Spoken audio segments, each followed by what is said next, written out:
നമ്മൾ ദീൻ പഠിക്കാൻ പരമാവധി എന്ത് ചെയ്യുക, പരിശ്രമിക്കുക, സമയം കണ്ടെത്തുക. ഇത്തരം മജ്‌ലിസുകൾ പരമാവധി ഒഴിവാക്കാതെ നോക്കുക. നമ്മൾ പരമാവധി നേരത്തെ പറഞ്ഞതുപോലെ അറബി ഭാഷ നിങ്ങളൊന്ന് ആലോചിച്ച് നോക്കണം. റബ്ബ് സുബ്ഹാനഹു വ തആല നമ്മൾക്ക് ഇൽമിന്റെ വാതായനങ്ങൾ തുറന്നു തന്നിട്ടുണ്ട്.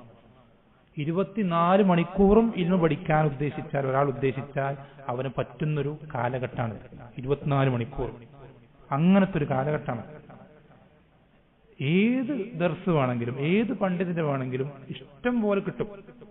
ഏത് തുടക്കക്കാർക്കുള്ളതും കുറച്ച് പഠിച്ചവർക്കുള്ളതും ഒരുപാട് പഠിച്ചവർക്കുള്ളതും ഏത് വിഷയത്തിലുള്ള ഗ്രന്ഥങ്ങൾ, അഖീദ ആയിക്കോട്ടെ, ഫിഖ് ആയിക്കോട്ടെ, ഇങ്ങനെയൊക്കെ റബ്ബ് സുബ്ഹാനഹു വ തആല നമ്മൾക്ക് എളുപ്പമാക്കി തന്നിട്ട് നാളെ റബ്ബിന്റെ അടുക്കൽ പോയി നിൽക്കുമ്പോൾ നീ ഈ അറിവുകൾ, ഈ ഉപകാരങ്ങൾ, ഈ ടെക്നോളജിയും ഇന്റർനെറ്റും സ്മാർട്ട് ഫോണും അതുകൊണ്ട് നീ എത്ര അറിവ് നേടിയും ചോദിക്കുമ്പോൾ എനിക്ക് അറബി അറിയില്ലായിരുന്നു റബ്ബേ എന്ന് പറഞ്ഞാൽ നമ്മൾ റബ്ബിന്റെ മുന്നിൽ ന്യായം പറയുന്നത് എത്രമാത്രം ലജ്ജാവഹമാണ്, നാണക്കേടാണ്.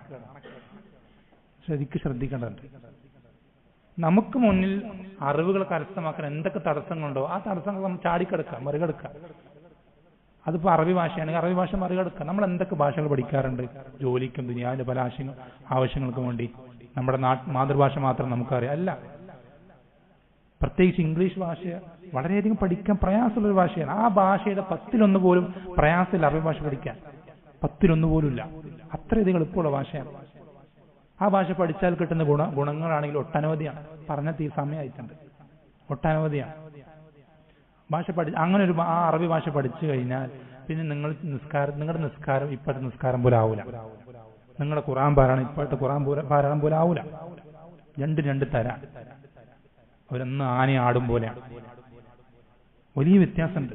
അത് ഞാൻ വാക്കുകൾ കൊണ്ട് വർണ്ണിക്കാൻ പറ്റുന്നല്ല, നിങ്ങൾ അനുഭവിച്ച് തന്നെ മനസ്സിലാക്കണം.